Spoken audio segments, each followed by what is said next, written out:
The roar of 80,000 voices in the Los Angeles Memorial Coliseum suddenly felt distant as Silas gripped the microphone with white knuckles. "This next song is for my husband," he said clearly into the live broadcast, his voice steady, even as his pulse hammered against his ribs. The words hung in the humid night air for half a second, then the stadium exploded, not with the boos he had rehearsed in nightmares, but with a wave of cheers so loud the stage vibrated beneath his boots. Phones lit up like a galaxy of stars, every screen capturing the moment the world had waited for without knowing it. In the VIP section just off stage, left Holden froze mid-clap, his coffee-brown eyes wide with disbelief. He had heard those exact words in private 1,000 times, whispered across pillows or laughed over late-night takeout, but never like this, never in front of cameras and contracts and the entire machinery of Silas's skyrocketing career. His heart lurched between terror and a fierce, wild pride. 3 years of stolen weekends, secret flights, and careful wording had just evaporated in 6 syllables, and the sky had not fallen. Instead, the crowd was chanting Silas's name, mixed with something that sounded dangerously like acceptance. Silas turned his head just enough to catch Holden's gaze across the chaos. The look they exchanged lasted less than 2 seconds, yet it carried every unsaid promise they had ever made. Then Silas pivoted back to the mic, launched into the ballad he had written the night they met, and the show rolled on as if the planet had not tilted on its axis. Backstage after the encore, the green room felt too small for the energy pouring in through every screen. Silas's manager Lena paced between monitors, her headset dangling like a lifeline. "You just trended worldwide in 4 minutes. Twitter no X is melting. Good melting. Hold on, the BBC wants a comment." The Advocate already called it historic. She stopped long enough to study him. "You okay, kid?" Silas dropped onto the leather couch, legs suddenly boneless. "I think so. I don't know." He laughed, once a shaky sound. "I just said it. Out loud. To everyone." Holden slipped through the door, then closed it softly behind him. The noise from the hallway cut off like someone had hit mute. For the first time in hours they were alone. Holden crossed the room in 3 strides and pulled Silas into a hug that felt like coming home after a war. "You did it," he whispered against Silas's damp hair. "You really did it." Silas buried his face in Holden's shoulder, breathing in the familiar scent of cedar cologne and the faint trace of the stage smoke still clinging to both of them. "I couldn't hold it in anymore. That song was yours. They needed to know." They stayed like that until Lena knocked once politely, then stepped in with 2 bottles of water and a tablet already open to trending topics. "You two are the top story on every platform. Positive. Mostly. A few trolls, but the love is drowning them out." She hesitated. "Your mom texted Silas. She saw it." The words landed heavier than any spotlight. Silas pulled back just enough to meet Holden's eyes again. The same eyes that had looked at him across a tiny Manhattan cafe 3 years earlier, when life had been simpler and secrets had felt safer. That cafe on West 14th Street had smelled of burnt espresso and rain. Silas had been 24, fresh off a record label showcase nobody important had attended yet.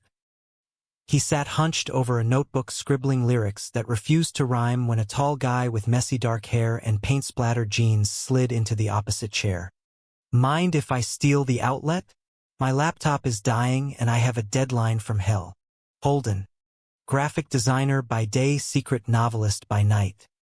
He had smiled like he already knew they would matter to each other, and Silas, who had spent his entire Texas upbringing learning to shrink himself, felt seen for the first time.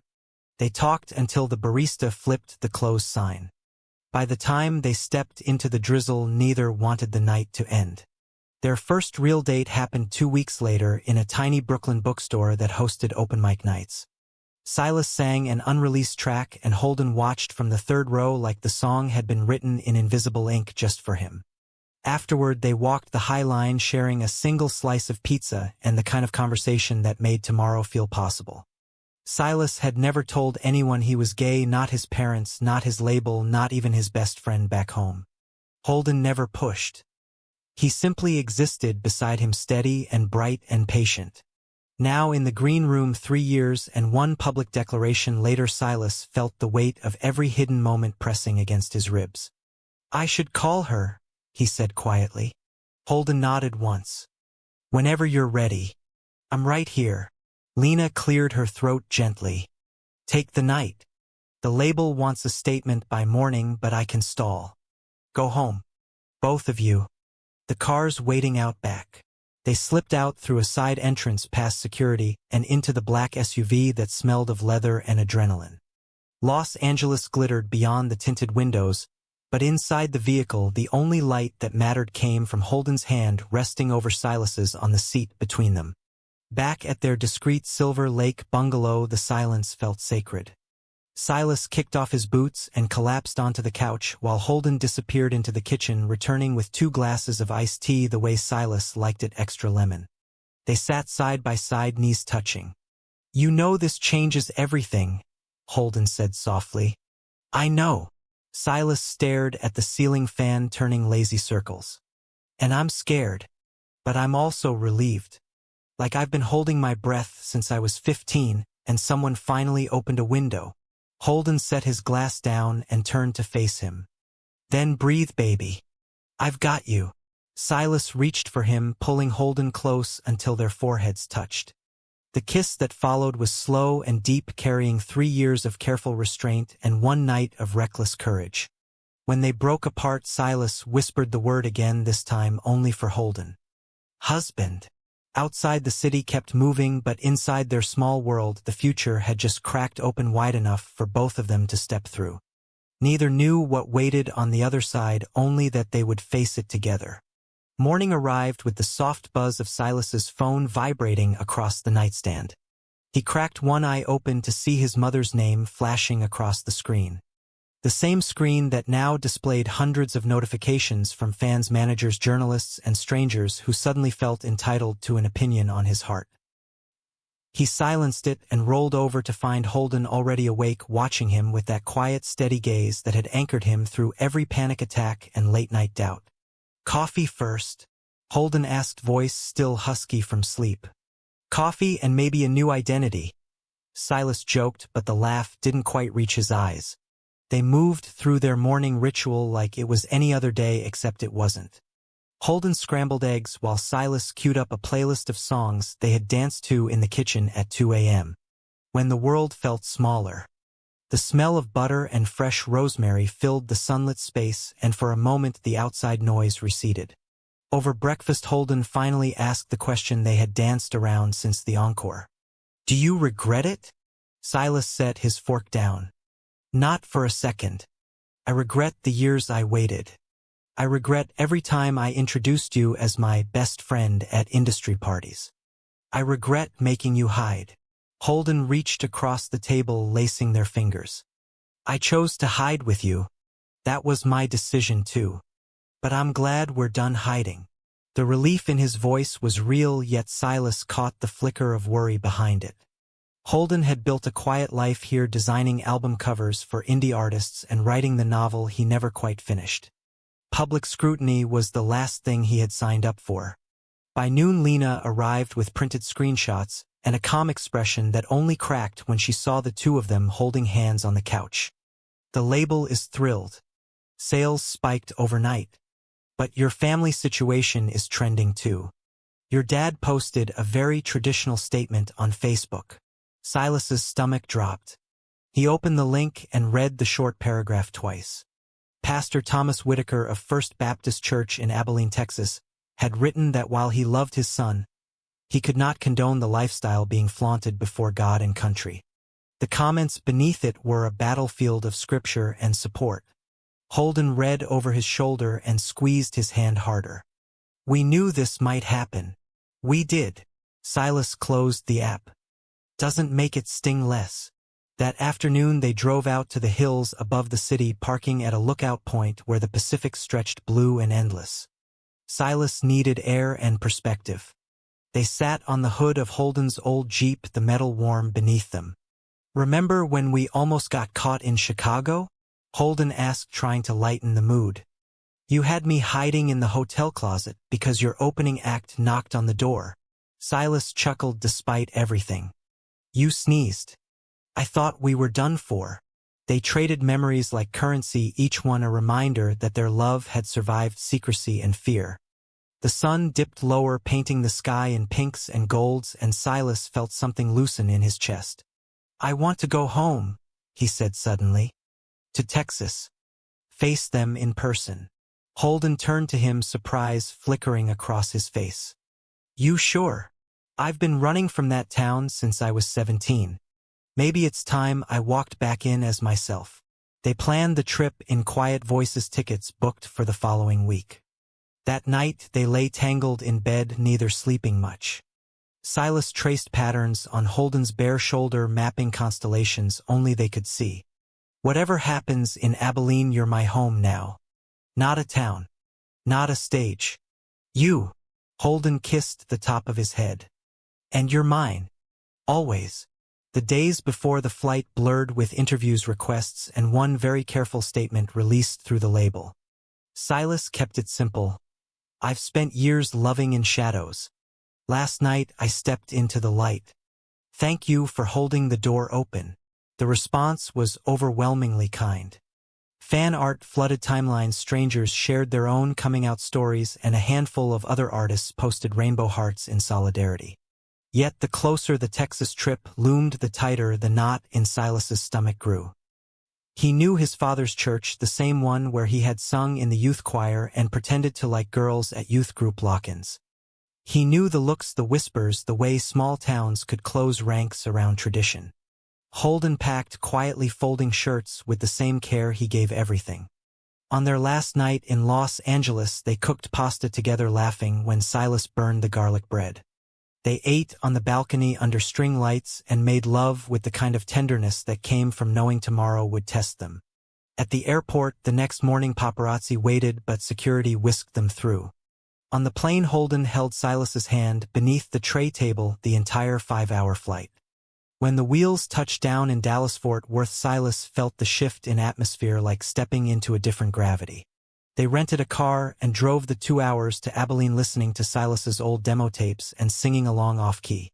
The familiar flat landscape rolled past, mesquite trees and oil rigs, and Silas's childhood. Pulling into his parents' driveway felt like arriving at a battlefield wearing only hope as armor. The porch light clicked on before they even cut the engine. His mother stood in the doorway, arms wrapped around herself like she was holding her heart in place. Silas stepped out first. "Mom!" She crossed the distance in seconds, pulling him into a hug that smelled of lavender soap and years of Sunday potlucks. "My boy," she whispered. "You've always been my boy." Then she looked past him to Holden, still standing by the car. "And you must be the one who makes him smile like that on stage." Holden offered a gentle smile. "Yes, ma'am. It's an honor to meet you." Inside, the house felt smaller than Silas remembered. His father sat at the kitchen table, Bible open in front of him. The silence stretched until Silas broke it. "Dad, I'm still the same person who used to mow your lawn and help with Vacation Bible School. The only difference is I'm not lying anymore." His father looked up, eyes red-rimmed. "I don't know how to reconcile this, Silas. I love you, but I love God more." The words landed like stones, yet Silas refused to flinch. "Then love me the way God loves me. Unconditionally." The conversation lasted until midnight, voices rising and falling, tears shed, and apologies offered in careful increments. No one left converted, but no one left angry either. It was a beginning, not an ending. Later, in the guest room that still had his high school posters on the walls, Silas and Holden lay side by side, staring at the ceiling. "You were brave tonight," Holden murmured. "So were you." Silas turned to face him. "Thank you for standing beside me even when it got ugly." Holden smiled softly. "Nowhere else I'd rather be, husband." The word wrapped around them like a promise, and for the first time in days Silas slept without dreams of falling. The return flight to Los Angeles felt lighter somehow, as if the Texas sky had handed back a piece of Silas he hadn't known was missing. They landed to a different kind of storm, however. The label had scheduled a full press day, and Lena greeted them at baggage claim with a schedule that looked more like a military campaign than a Tuesday. Rolling Stone wants the first cover story since the announcement. Ellen's people called again. And your ex-manager Marcus has been giving interviews saying he always suspected, and that you owe him for keeping quiet all those years. Lena handed Silas a coffee extra shot. Ignore Marcus. He's bitter you fired him before the big break. Holden stayed quiet during the car ride, but Silas could feel the tension rolling off him. Marcus had been more than a manager once upon a time, a brief messy entanglement when Silas was 21 and lonely on the road. The relationship had ended badly and the NDA they signed had kept it buried until now. Back at the bungalow, Holden finally spoke. I'm not jealous. I just hate that he's trying to make our story about him. Silas pulled him close right there in the foyer. Our story is ours. He's noise. Yet the noise grew louder over the next week. Tabloids ran side-by-side photos of Silas and Marcus from years ago, spinning narratives of heartbreak and revenge. Fans divided into camps, some defending Silas, others questioning his past. Holden retreated into his studio working on cover art with headphones on, but Silas caught the way his shoulders tightened every time another notification pinged. One night, after a particularly vicious article suggested Holden was only with Silas for fame, Holden closed his laptop and looked up. Maybe I should step back for a while. Let you handle the spotlight alone. The words hit Silas like a stage light falling. No. Absolutely not. He crossed the room and knelt in front of Holden's chair. We do this together or not at all. I didn't come out so we could hide again. Holden's eyes shimmered. I just don't want to be the reason your career crashes. You're the reason it's flying. Silas rested his forehead against Holden's knee. Remember the night in Chicago when I almost walked off stage because I missed you so much? You texted me one line. Sing like the world is listening but love like only I am. That's what keeps me going. They stayed like that until the tension bled out, replaced by quiet determination. The next morning Holden agreed to join Silas for the Rolling Stone interview. They sat side by side on a sunlit patio answering questions honestly for the first time. When the journalist asked about future plans, Silas didn't hesitate. Marriage. Kids maybe. A life that doesn't require separate hotel rooms. Holden's smile in that moment was the brightest thing Silas had seen in weeks. The article dropped on a Friday and the internet lost its collective mind again, this time in the best way. Pre-orders for Silas's next album tripled. Fan pages created hashtags like Silas and Holden Forever, and couples posted their own stories of quiet courage. But success always carried new shadows. Silas's label pushed for a world tour, announcing dates that would keep him away from home for 8 months. Holden listened to the pitch meeting via speakerphone, his silence growing heavier with each city name. Later that evening on their balcony, overlooking the twinkling hills, Holden finally voiced the fear. I can't follow you around the world like a groupie, Silas. I have my own work, my own dreams. I know. Silas set his wine glass down. That's why I told them I want you as creative director for the tour visuals. Your designs, your vision. We build it together. Holden blinked. You did what? I told Lena if they want the tour, they get both of us. Equal partners. The kiss that followed tasted like red wine and possibility. They spent the rest of the night sketching stage concepts on napkins, laughing when Holden's ideas got increasingly elaborate. Yet the tour announcement brought another wave of family tension. Silas's father called late one night, voice tight. Son, I saw the tour dates. You're taking him with you. His name is Holden, Dad. And yes, he's part of this. The line stayed quiet for a long moment. I'm trying. I really am. Your mother cries every time she sees your picture in the paper. Happy tears mostly. Just give me time. Time. It was the one thing Silas had never had enough of. He hung up and found Holden waiting in the doorway. Everything okay? Getting there, Silas answered, pulling him into bed. One conversation at a time. As tour preparations intensified, their relationship deepened in new ways. They attended couples counseling not because anything was broken, but because they refused to let fame erode what they had built in secret. The therapist, a kind woman named Dr. Rivera helped them navigate the difference between privacy and secrecy. One session she asked Holden directly, "What do you need to feel safe in this new public chapter?" Holden thought for a long moment. "I need to know that when the cameras are off, I'm still the person Silas comes home to, not the accessory on his arm." Silas reached for his hand right there in the office. "You will always be my home. Cameras or no cameras." The words became their new mantra, whispered during sound checks, texted during long flights, and repeated like a vow every night before sleep.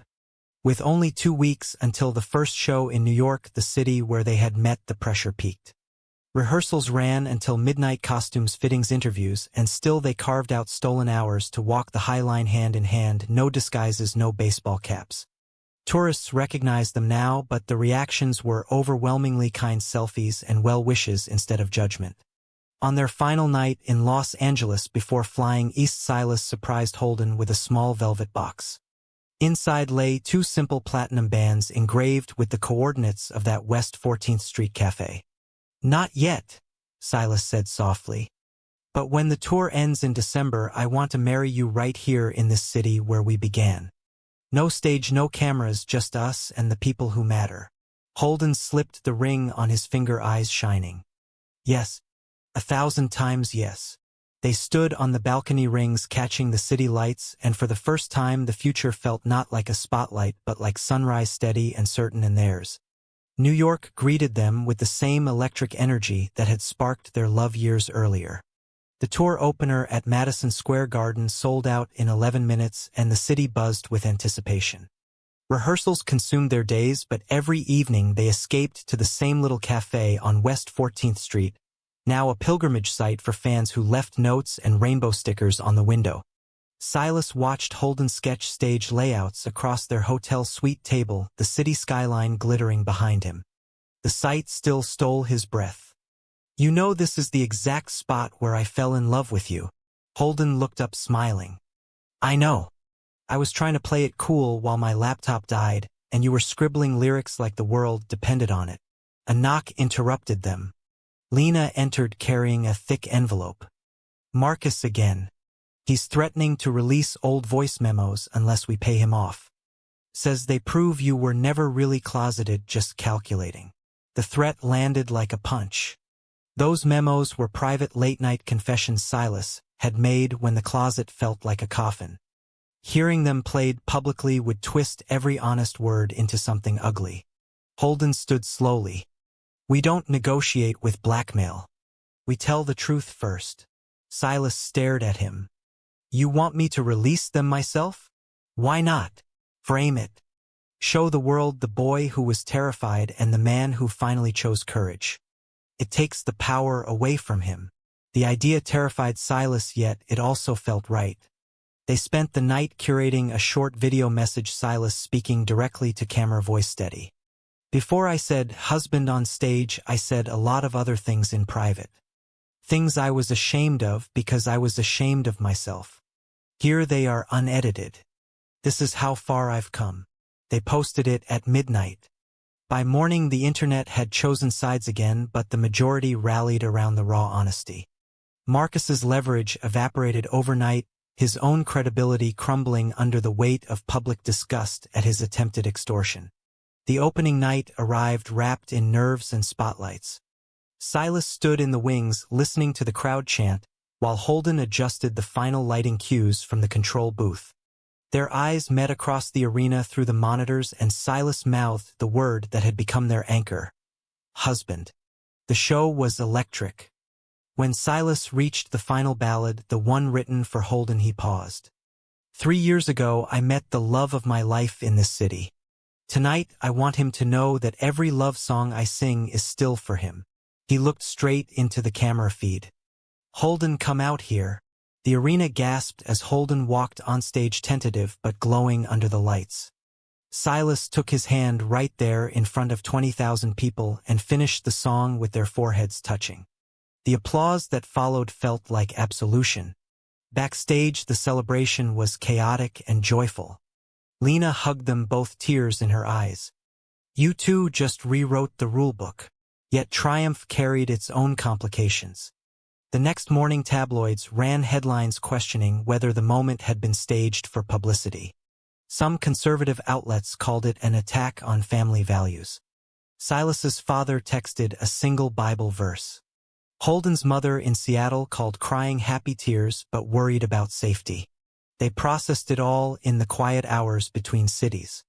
On the tour bus rolling toward Boston, Holden finally voiced the doubt that had been growing. "Sometimes I wonder if we're performing our love now instead of living it." Silas set his guitar down. "Then let's live it. Right now." He pulled out his phone and booked a private dinner in Boston for the following night. No entourage, no press, just them. The dinner was simple candlelight and pasta in the North End. They talked for hours about everything except the tour, the future, the small dreams that had nothing to do with stadiums. Holden wanted to finish his novel. Silas wanted to produce music for other queer artists who were still afraid. They left the restaurant holding hands openly, and the few passers-by who recognized them simply smiled. The tour rolled on city by city, each show stronger than the last. In Chicago, the same hotel where they had once hidden in a closet now hosted a private afterparty for local LGBTQ youth organizations. Silas and Holden spent hours listening to teenagers share their stories, handing out tour passes and promising better tomorrows. One boy no older than 17 approached Holden shyly. "You make it look easy, being out with someone famous." Holden crouched to his level. "It's not easy, but it's worth every hard day. Don't wait as long as we did, okay?" The boy hugged him, and something in Holden shifted visibly. Later on the bus he told Silas, "I think I finally understand why you did it that night in LA. Not just for us. For them." The realization deepened their bond. They began incorporating youth stories into the show each night, dedicating a song to someone in the audience who had written them a letter. The crowds grew more diverse, more vocal, more hopeful. Yet cracks appeared in unexpected places. Silas's best friend from high school back in Texas reached out after years of silence. "I always knew, but I was too scared to say anything. I'm sorry I wasn't there for you." The apology opened old wounds and new conversations. Silas flew him out for a show in Dallas, and they talked until sunrise on the hotel balcony, forgiving and remembering. Holden watched the reunion from the doorway, heart full. Later he admitted, "I was jealous for a second. Not of him, of the years you shared before I knew you." Silas pulled him close. "Those years led me to you. Every single one." As autumn leaves painted the East Coast, the tour reached its emotional peak in Washington, D.C. The night before the show, they visited the AIDS memorial quilt on display. Walking among the panels, reading names of those who had fought and loved before them, Silas felt the weight of history settle on his shoulders in the best way. That night on stage, he dedicated the encore to "Every name we refuse to forget and every love we refuse to hide." When the final chord rang out, the entire arena stood in silence for a full 10 seconds before erupting.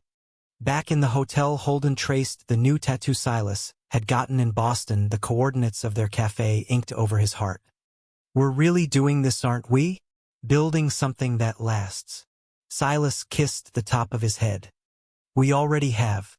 The rest is just details."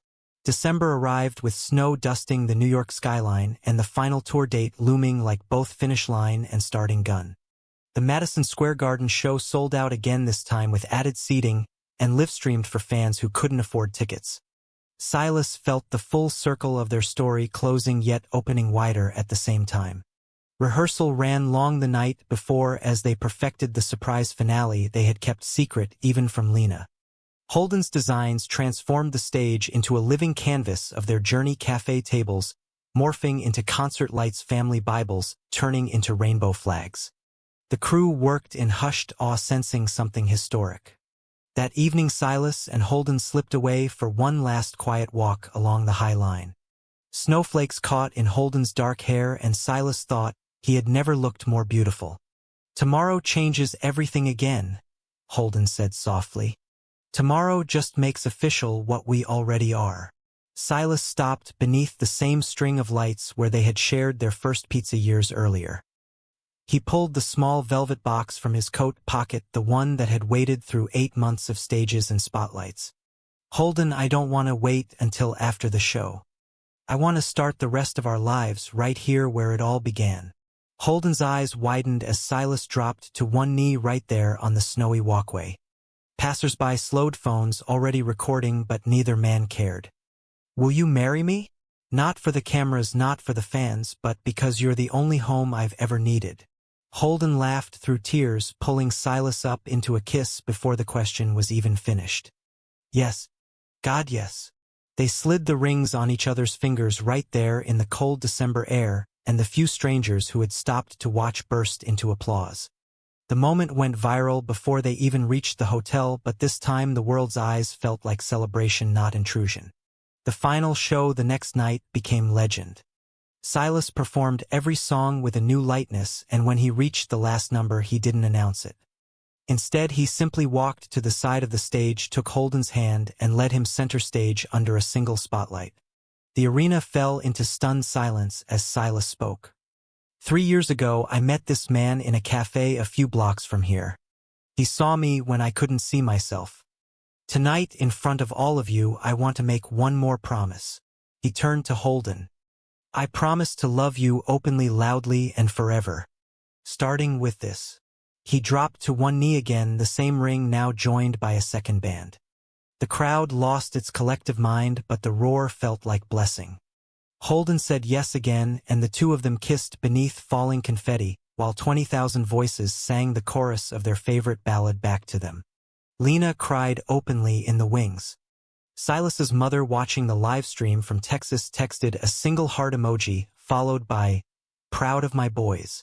Even his father sent a short message, "I'm still learning.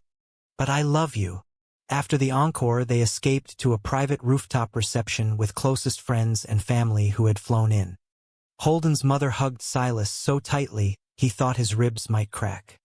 "You take care of my son." "I will, ma'am." Every day. They danced under heat lamps to the same playlist from their first date, and when midnight struck, Silas whispered against Holden's ear, "Husband." The word no longer felt like rebellion. Felt like truth. The weeks that followed blurred into wedding planning and quiet mornings in their Silver Lake home. Silas turned down 3 movie offers, choosing instead to produce an EP for queer youth artists. Holden finished the final draft of his novel, sending it to agents with a dedication page that simply read, "For the man who taught me how to stop hiding." They faced new challenges, of course. Old friends drifted away, uncomfortable with the spotlight. A distant cousin posted passive-aggressive comments online. But every time doubt crept in, they returned to the coordinates tattooed over Silas's heart and remembered why they had fought so hard. One quiet evening in February, they sat on their balcony watching the sunset paint the hills gold. Holden rested his head on Silas's shoulder. "Do you ever miss the secrecy?" Silas thought for a long moment. "I miss the simplicity sometimes. But I don't miss the fear. This version of us is the one I always wanted to be." Holden smiled. "Me too." They sat in comfortable silence, rings catching the last light, and the city hummed beneath them, full of stories just like theirs waiting to be told.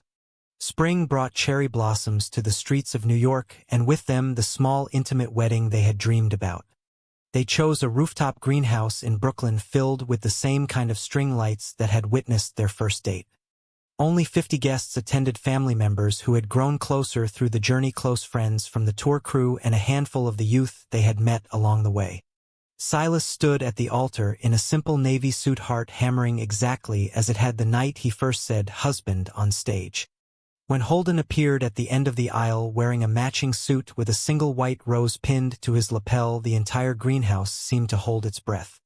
The ceremony was short and personal. They wrote their own vows, reading them with voices that only cracked once. Silas promised to keep choosing courage every day. Holden promised to keep creating space for Silas to be fully himself. They exchanged the same platinum bands, now engraved with a new date, the day their story became permanent.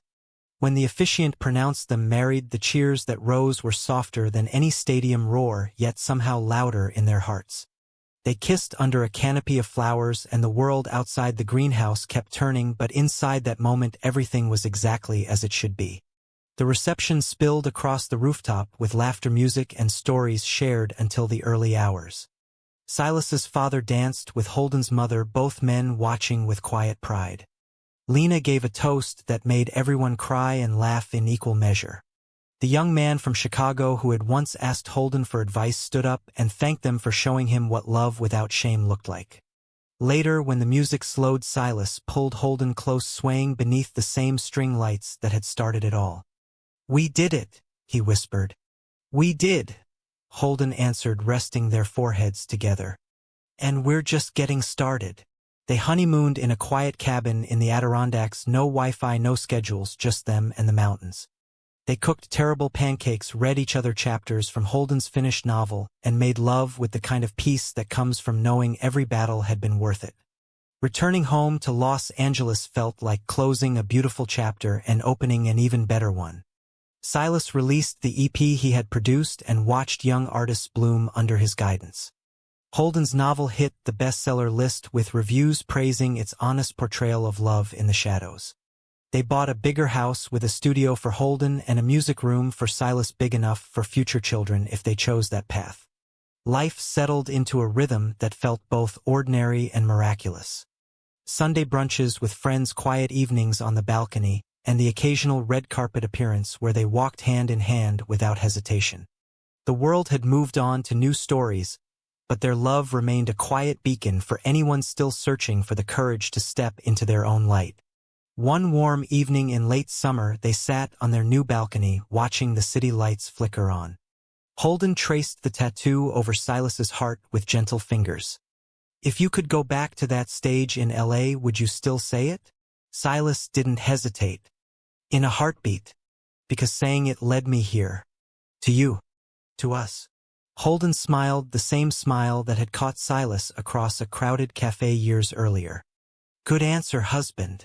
They sat in comfortable silence, rings glinting as the sky darkened, and somewhere in the distance another young man, perhaps sitting alone in a small-town cafe, wondered if love like theirs was possible. True or false? Hiding who you are can ever protect the people you love more than telling the truth?